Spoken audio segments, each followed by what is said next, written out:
Delivery workers in Hoboken, New Jersey could soon have to register their e-bikes with the city. Fox 8's Teresa Priolo has more on the bill that just passed and what it will mean moving forward. Could creating safer sidewalks be as easy as a simple registration process in Hoboken?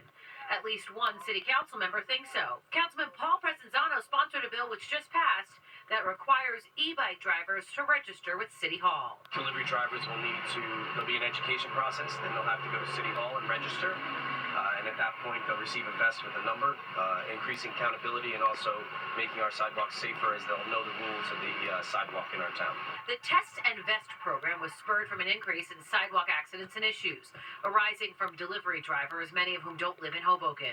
There's concern what will begin as a registration might turn into an immigration roundup. The most concerning from the administration standpoint is both the lack of ability for us to enforce it, and also it's not registering the e-bikes themselves, it's registering the people who ride them. The mayor signed the bill, but only as a measure of good faith.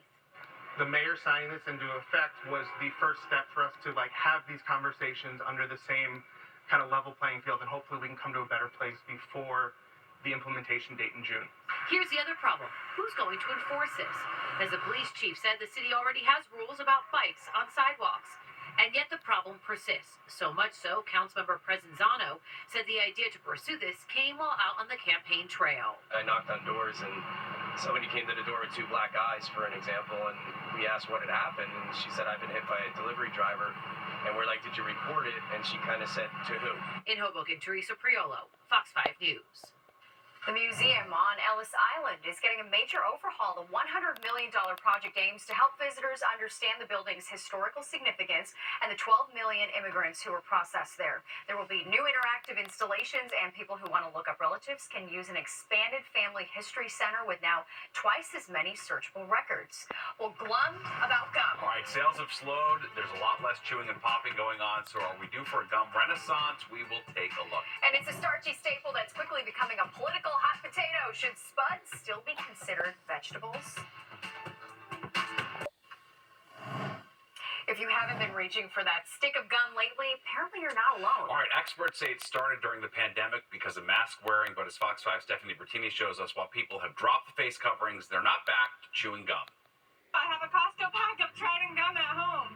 So you're a gum chewer. I am. I'm a huge gum nerd. According to some recent research, gum chewing, or rather gum buying, is down. I am not a gum chewer. And while some of you may have never really been into chewing gum, experts say the pandemic seems to have turned others away from it.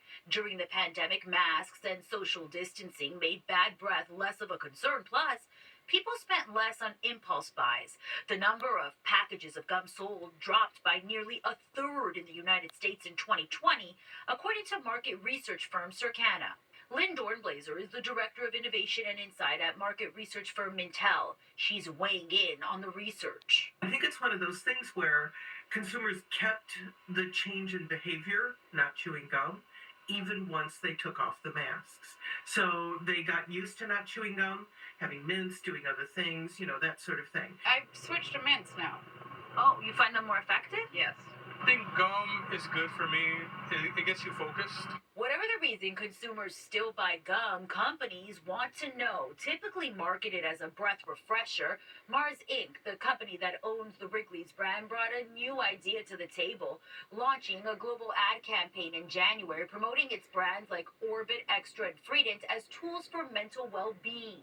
I think marketing gum as a stress reliever is a really smart move on the part of gum companies, because there's been so much talk and so much focus on mental well-being. You find this a stress relief?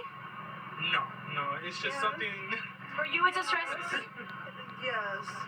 Some companies showing signs of stress by pulling out of the gum game altogether, with manufacturers responding to the lower demand by leaving the market. But some experts say not so fast.